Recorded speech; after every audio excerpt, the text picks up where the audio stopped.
Bismillahirrohmanirrohim. Assalamualaikum warahmatullahi wabarakatuh. Syukur alhamdulillah, kita bisa berjumpa lagi di channel ini.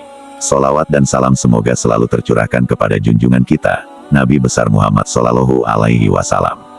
Allahumma sholli ala Sayyidina Muhammad wa ala ali Sayyidina Muhammad. Harapan dan doa saya, untuk semua saudaraku yang menyimak video ini, selalu diberikan kesehatan, dilapangkan rezekinya, diampuni dosa-dosanya, dan dipanjangkan umurnya. Amin ya robbal alamin. Sahabat beriman yang dirahmati Allah, tak ada kebahagiaan yang paling diimpikan oleh manusia selain dicintai oleh penciptanya, Allah Subhanahu wa Ta'ala. Berbagai cara dan upaya kita lakukan supaya bisa mendapatkan ridho dari Allah Subhanahu wa Ta'ala, baik itu dalam ibadah maupun aktivitas. Bahkan dalam hendak tidur pun kita selalu ingin mencari ridho Allah Subhanahu wa Ta'ala. Hal tersebut kita lakukan semata-mata untuk bisa mendapatkan perhatian dari Sang Kholik karena keutamaan ketika kita dicintai Allah Subhanahu wa Ta'ala. Insya Allah, kita akan mendapat kenikmatan di dunia, terlebih lagi kenikmatan di akhirat. Rasulullah Shallallahu Alaihi Wasallam pernah bersabda, apabila Allah mencintai seorang hamba, maka dia menyeru Jibril, sesungguhnya Allah mencintai fulan, maka cintailah ia. Maka Jibril pun mencintainya. Lalu Jibril menyeru penduduk langit, sesungguhnya Allah mencintai si fulan, maka cintailah ia. Maka penduduk langit pun mencintainya.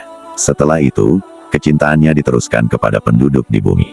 Hadits riwayat Bukhari. Sahabat beriman yang dirahmati Allah. Lalu, apa ciri-cirinya kalau kita disayang Allah? Yang pertama adalah dibukanya pintu amal soleh sebelum kematian. Rasulullah Shallallahu Alaihi Wasallam pernah bersabda, apabila Allah menginginkan kebaikan kepada seorang hamba, Allah akan jadikan ia beramal. Dikatakan, apakah dijadikan beramal itu? Beliau bersabda, Allah bukakan untuknya amalan soleh sebelum meninggalnya, sehingga orang-orang yang berada di sekitarnya ridho kepadanya. Hadits riwayat Ahmad dan Al-Hakim. Dari hadis tersebut sudah jelas dikatakan bahwa jika Allah menghendaki kebaikan pada hambanya, maka Allah akan menjadikan hamba tersebut beramal soleh sebelum wafatnya dan menjadikan hamba tersebut senantiasa bertaubat kepada Allah Subhanahu wa Ta'ala atas segala kesalahannya dalam setiap nafasnya.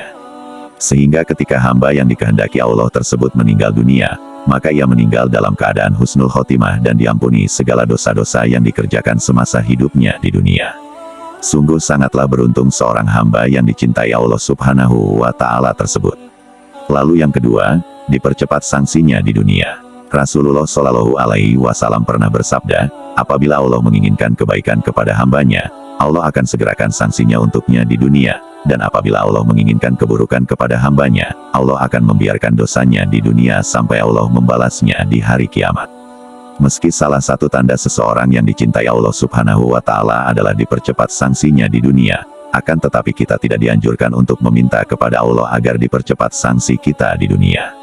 Karena belum tentu kita akan sanggup untuk menghadapinya. Ada kisah menarik yang mungkin bisa menjadi pelajaran untuk kita semua, dikisahkan dari Anas radhiyallahu anhu. Rasulullah Shallallahu Alaihi Wasallam pernah menjenguk seorang laki-laki muslim yang sedang sakit parah sampai kurus dan lemah seperti seekor burung kecil. Kemudian Rasulullah Shallallahu Alaihi Wasallam bertanya kepadanya, apakah kamu pernah berdoa ataupun memohon sesuatu kepada Allah? Sahabat tersebut menjawab, ya, saya pernah berdoa, ya Allah, ya Tuhanku, apa yang akan engkau siksa kepadaku di akhirat kelak, maka segerakanlah siksa tersebut di dunia. Mendengar pengakuan itu, Rasulullah Shallallahu Alaihi Wasallam pun berkata, Subhanallah. Mengapa kamu berdoa seperti itu? Tentu kamu tidak akan tahan. Mengapa kamu tidak berdoa, ya Allah, berilah kami kebaikan di dunia dan kebaikan di akhirat serta peliharalah kami dari siksa neraka. Lalu Rasulullah Shallallahu Alaihi Wasallam berdoa kepada Allah untuk sahabat tersebut, dan akhirnya Allah pun menyembuhkannya. Hadits riwayat Muslim. Sahabat beriman yang dirahmati Allah. Mungkin dari kisah tersebut kita sudah ada sedikit gambaran bahwasanya siksa akhirat sangatlah berat. Oleh karena itu, kita tidak dianjurkan untuk meminta sanksi siksaan tersebut semasa kita masih hidup di dunia. Akan tetapi kita sangat dianjurkan untuk terus dan selalu berdoa memohon ampunan kepada Allah Subhanahu wa Ta'ala, agar diberikan kebaikan di dunia maupun kebaikan di akhirat. Dan semoga kita semua bisa dijauhkan oleh Allah Subhanahu wa Ta'ala dari siksaan api neraka. Amin ya robbal alamin. Yang ketiga, difakihkan dalam urusan agama. Rasulullah Shallallahu Alaihi Wasallam pernah bersabda, barang siapa yang Allah inginkan kebaikan padanya, Allah akan pahamkan ia dalam agama. Hadits riwayat Bukhari dan Muslim. Yang dimaksud difakihkan adalah pemahaman yang Allah Subhanahu wa Ta'ala berikan kepada seorang hamba, sehingga ia mendapat pemahaman yang lurus terhadap Al-Quran dan hadis. Di mana kefakihan ini bersumber dari kebenaran hati dan dari akidah yang sahih. Karena saat hati dipenuhi dengan hawa nafsu, maka orang tersebut tidak akan dapat memahami Al-Quran dan hadis dengan benar. Lalu yang keempat, diberikan ujian.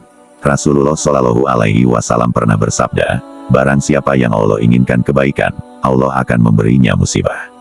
Hadits riwayat Bukhari dan Ahmad. Musibah tidak selalu berkaitan dengan azab Allah yang ditimpakan kepada kita. Akan tetapi, musibah sebetulnya adalah ujian bagi seorang hamba untuk menguji tingkat ketakwaan kita kepada Allah Subhanahu wa Ta'ala.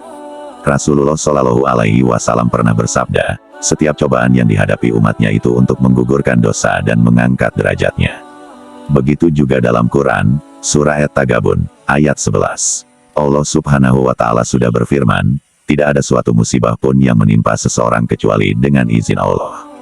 Dan barang siapa yang beriman kepada Allah, niscaya dia akan memberi petunjuk kepada hatinya.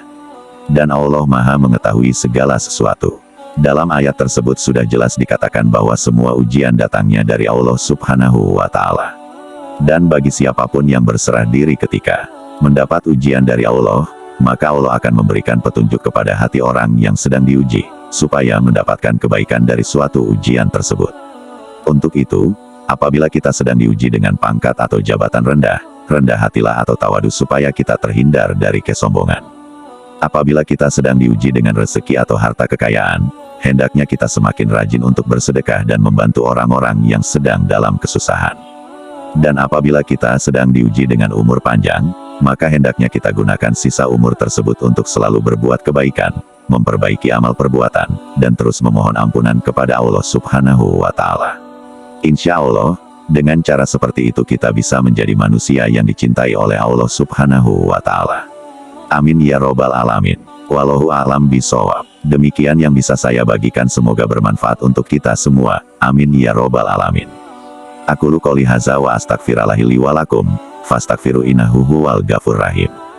Wassalamualaikum warahmatullahi wabarakatuh.